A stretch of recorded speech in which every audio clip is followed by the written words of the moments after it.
예레미야애가 5장 1절에서 22절 말씀까지 우리 교독으로 말씀을 봉독하도록 하겠습니다. 여호와여, 우리가 당한 것을 기억하시고 우리가 받은 지옥을 살펴보옵소서. 우리의 기업이 외인들에게, 우리의 집들도 이방인들에게 돌아갔나이다. 우리는 아버지 없는 고아들이오며 우리의 어머니는 과부들 같으니 우리가 은을 주고 물을 마시며 값을 주고 나무들을 가져오며 우리를 뒤쫓는 자들이 우리의 목을 눌러싸우니 우리가 기진하여 쉴 수 없나이다. 우리가 애굽 사람과 아수르 사람과 악수하고 양식을 얻어 배불리고자 하였나이다.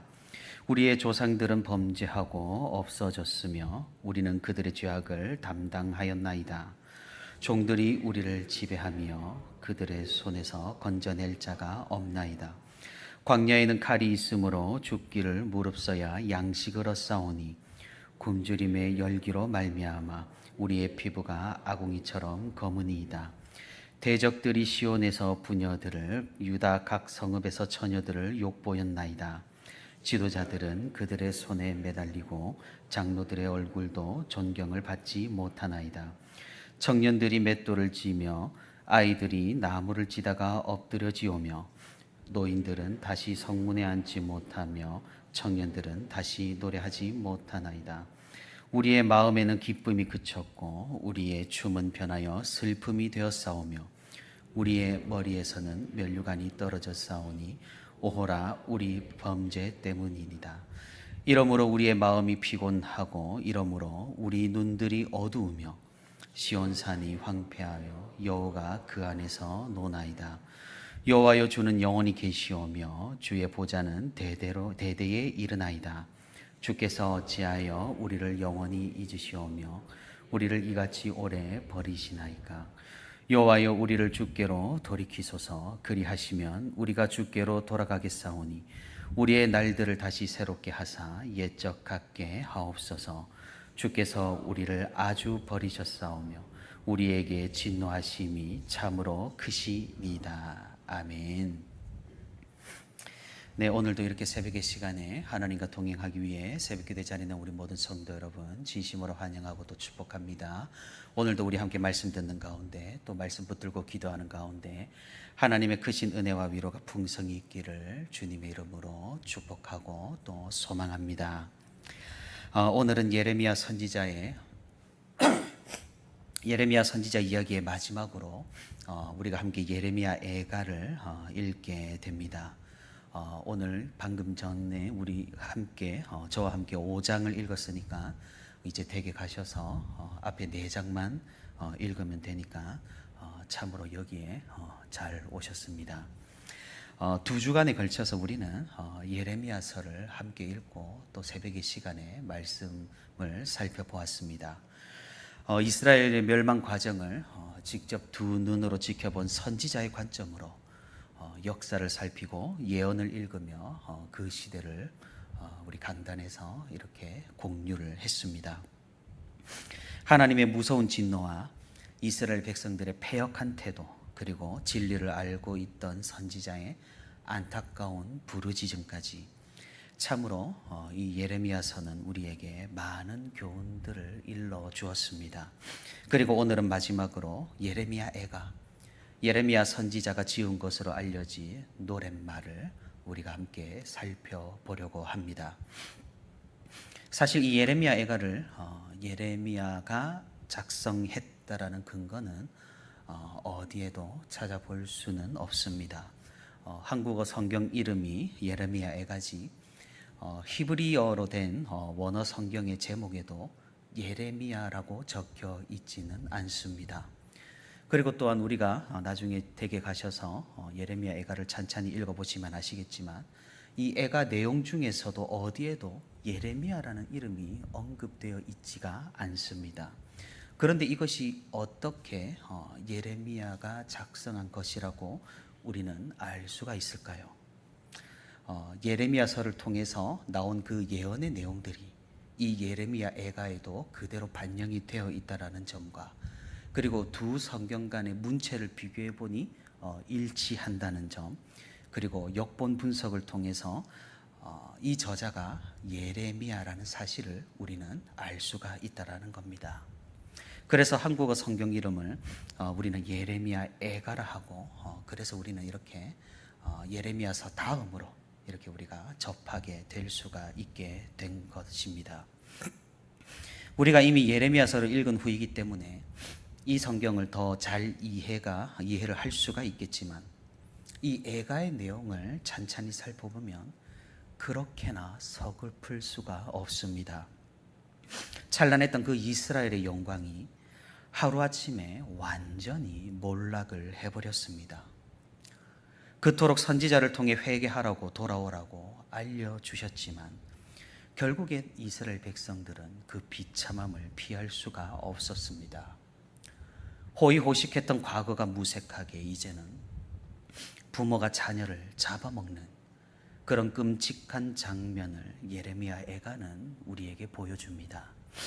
이를 바라보며 예레미야 선지자는 탄식을 금하지를 못합니다. 우리는 여기에서 이런 생각이 들 수 있습니다. 자업자득, 굉장히 어떻게 보면 난폭한 말이지만 이런 심판과 형벌은 당연한 수순이다라고 생각하기가 쉽다라는 말입니다. 하나님의 말씀을 거역한 대가, 하나님의 선지자를 핍박하고 거짓 선지자를 따른 응당한 처사라고 판단하여 우리는 이 예레미야가 부른 이 노래에서조차 피어오르는 감정을 싹 그냥 무시하고 지워버리기가 쉽다라는 말입니다. 물론 맞는 이야기입니다. 옳은 판단입니다. 응당받아야 할 처우를 받은 것뿐입니다. 하지만 우리가 기억해야 하는 것이 있습니다. 이들이 이런 심판을 당연히 받아야 하는 것이 옳다면 우리도 역시 이렇게 심판받는 것도 옳다라는 겁니다. 우리 또한 이런 처치를 당하는 것이 맞다라는 사실입니다. 왜 그렇습니까? 이들과 우리는 하등 다를 바가 없다라는 겁니다. 사랑하는 성도 여러분, 어떻게 생각을 하시나요? 우리는 잘 믿고 잘 섬기고 예배도 잘 드리는데 이들과 다를까요? 전혀 그렇지 않습니다. 이들도 예배했고 이들도 하나님을 섬겼고 하나님을 끝까지 믿고 바벨론에게 저항했던 그런 백성들입니다. 다만 이들의 예배는 형식적이었고 가식적이었으며 하나님이 기뻐받지 않으셨고 많고 다양한 사회적 문제들을 방치하고 개인적인 도덕의 타락을 유지하는 가운데 그렇게 예배를 드린 것이 큰 문제였습니다. 하지만 사랑하는 성도 여러분, 우리라고 다를까요? 우리의 예배는 이들과는 다르게 순수하냐는 말입니다. 우리 가운데 문제는 없을까요? 우리가 예배의 자리로 나아갈 수 있는 이유가 있다면 그것은 예수 그리스도의 은혜임을 깨달을 수 있기를 바랍니다. 사실 우리는 하나님 앞에 예배조차 드릴 수 없는 그런 존재들입니다. 하나님을 만난다는 것, 말씀으로 하나님의 어떠하심과 일하심을 배우고 경험한다라는 것, 이것은 절대로 쉬운 일이 아닙니다. 우리에게 주어진 일도 아닙니다. 우리에게 의무도 아니라는 겁니다. 그리스도의 십자가로 인해 우리에게 가능했고 그리스도의 부활로 인해 우리에게 허가가 떨어진 권리라는 사실입니다. 그러니 예배드림도 내가 하는 것이 아니라 이것도 은혜입니다. 구원도 은혜고 성화도 은혜고 상급받는 것도 은혜고 모든 것이 은혜라는 말이 여기에서도 우리가 생각을 해볼 수가 있다라는 겁니다.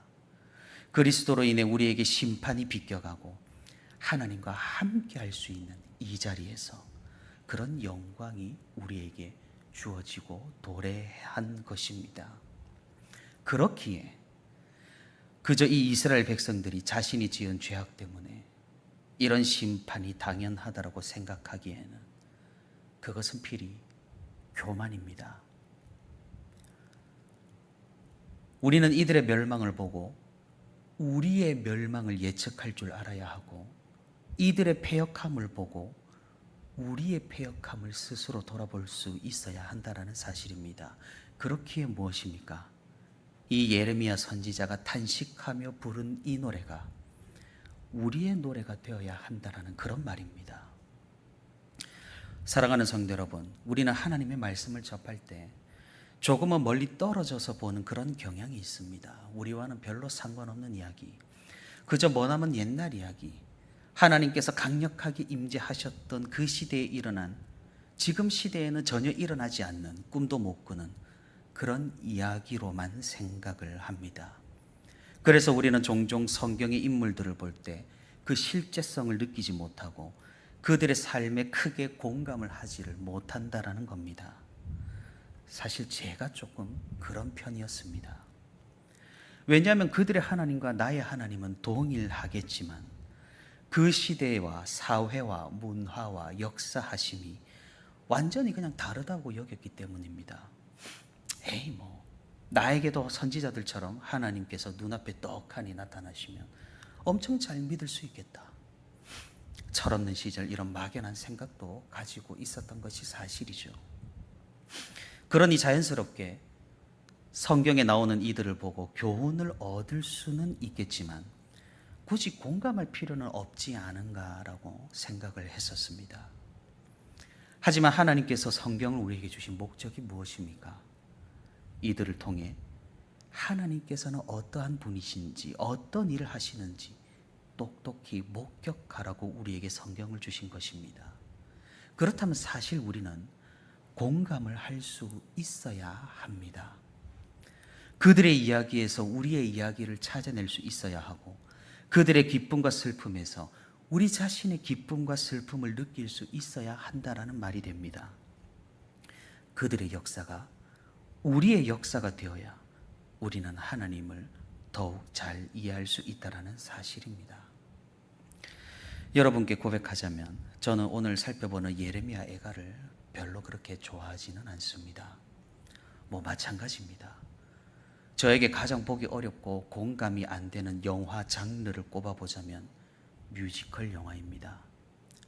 전혀 몰입이 안 되고 감정선을 이해하기가 너무나 힘이 듭니다. 이렇게 이야기가 진행되다 서사가 계속되다가 갑자기 뜬금없이 노래를 해버리니까 이거 제가 보기에는 너무 심각하게 현실성이 없지 않은가 이런 생각을 하게 됩니다. 그래서 저는 여태까지 뮤지컬을 보러 간 적이 단 한 번도 없고, 그나마 뮤지컬 영화는 접하기 쉬워서 보기는 했지만 그 아무리 유명한 영화라도 끝까지 본 역사가 없습니다. 중간에 그냥 채널을 돌리거나 그냥 이렇게 나왔던 그런 기억이 있습니다. 제 아내와 취향이 맞지 않는 부분이 바로 이곳입니다. 뭐 어쩌겠습니까? 싫은 사람을 맞춰줘야지 좋아하는 사람 따라가겠습니까? 저의 호불호가 이렇다 보니 성경을 잘 읽다가도 갑자기 기도문이 나온다든지 갑자기 찬양시가 등장하면 사실 많이 곤란하더군요. 하지만 마찬가지로 뭐 어쩌겠습니까? 내 호불호가 중요한 것이 아니라 이것이 하나님의 말씀이 중요한 것이 아닐까요? 그래서 설령 저와 같은 그런 호불호를 가졌다고 할지라도 우리는 이 예레미야 애가를 눈여겨볼 필요가 있다는 분명한 사실이죠. 그리고 그때 예레미야의 감정, 이스라엘 백성들의 처한 상황과 그 어려움과 고난을 우리는 유심히 살펴볼 필요가 있다는 겁니다. 왜 그렇습니까? 하나님께서 말씀하셨듯이 역사라는 건 반복이 되고 그것이 꼭 물리적으로 똑같이 일어나지 않는다고 할지라도 영적으로 비슷한 전쟁이 지금 시대에도 계속되기 때문입니다. 그러니 우리는 이 시대에도 과거 이스라엘이 멸망했을 그 감정을 비통하게 느낄 수 있는 것이고, 영적 전투에서 우리가 쓰러지고 유혹당하고 죄악을 저지를 때 우리는 이 예레미야 애가 이 노래로 인해서 더욱 우리를 깨닫고 참회의 자리로 나아갈 수 있다는 사실입니다. 살아가는 성도 여러분 어떻습니까? 조금은 알레고리적인 해석으로 보일 수는 있겠지만 이스라엘의 멸망이 지금 우리 시대의 교회 모습과 유사하지 않은가요? 회개와 변화가 없는 뻔뻔함이 늘어가면서 세상을 향해 아무런 맛도 없는 소금처럼 되어버린 그런 지금의 영적 상태가 바벨론에 의해 힘없이 쓰러지는 이스라엘 왕국 같지 않은가 이 말입니다. 선지자 예레미야는 그런 모습을 보고 분개하고 슬퍼하고 부르짖고 하나님께 이 애가를 지어 노래를 불렀습니다. 우리가 지금 시대에 이런 감정을 느낄 수가 없다면 이 얼마나 지독히도 이기적이고 나 하나만 구원받으면 괜찮다라는 개인주의적인 생각을 가지고 있단 말일까요? 적어도 우리가 그리스도인이라고 한다면 이런 교회 상황을 보며 눈물을 흘릴 수 있어야 하고 교회를 위해서 계속해서 우리가 기도할 수 있어야 한다라는 겁니다. 하나님의 나라가 무시당하고 교회가 공공연하게 표적이 되는 작금의 상황 가운데 우리는 안타까워하고 이 예레미야처럼 통안에 눈물을 흘리고 회개하고 돌이킬 줄 알아야 한다라는 사실입니다. 그리고 우리는 그럼에도 불구하고 이 예레미야 선지자처럼 그가 노래했던 이 애가의 마지막처럼 절망에서 희망으로, 희망에서 구원으로, 구원에서 확신에 이를 수 있어야 한다는 사실이죠. 우리가 받을 그 심판을 그리스도께서 대신 받으셨습니다. 우리가 당할 그 형벌을 그리스도께서 대신 당하셨습니다. 그런 우리에게 은혜만이 남았습니다. 이스라엘이 회복되었듯이 우리도 회복되었으며 장차 다시 오실 그날에는 우리가 완전히 변화되고 회복될 것입니다. 그러니 무엇입니까? 교회가 약해 보이고 더 이상 희망이 없어 보이나요? 숱하게 공격을 당해 이 땅에서 교회가 사라질 것만 같은가요? 그럼에도 하나님께서는 이 모든 것으로 교회를 사용하셔서 복음을 전하시고 택하신 자들을 부르신다라는 사실을 기억할 수 있기를 바랍니다. 그리고 무엇입니까?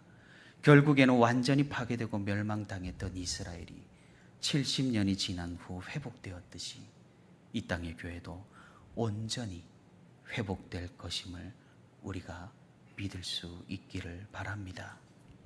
사랑하는 성도 여러분, 이를 위하여 또 이로 인하여 우리 개인부터 먼저 회개하고 돌이키고 변화되고 회복되는 그런 놀라운 역사가 있기를 바랍니다. 하나님의 역사는 멀리 있지 않습니다. 나로부터 시작되고 나로부터 일어납니다. 변화된 개인으로 시작하여 공동체가 거듭나고 그 교회 공동체가 세상의 빛과 소금의 역할을 감당하면서 하나님의 나라가 확장되는 것입니다. 이 확장의 놀라운 역사에 우리 개인과 우리 교회가 거룩하게 동참할 수 있기를 바랍니다. 그럼 우리에게 무엇이 가장 필요할까요? 우리 함께 기도하는 마음으로 오늘 본문 5장 21절의 말씀을 우리 같이 한 목소리로 읽겠습니다. 시작. 여호와여, 우리를 주께로 돌이키소서. 그리하시면 우리가 주께로 돌아가겠사오니 우리의 날들을 다시 새롭게 하사 옛적 같게 하옵소서. 아멘.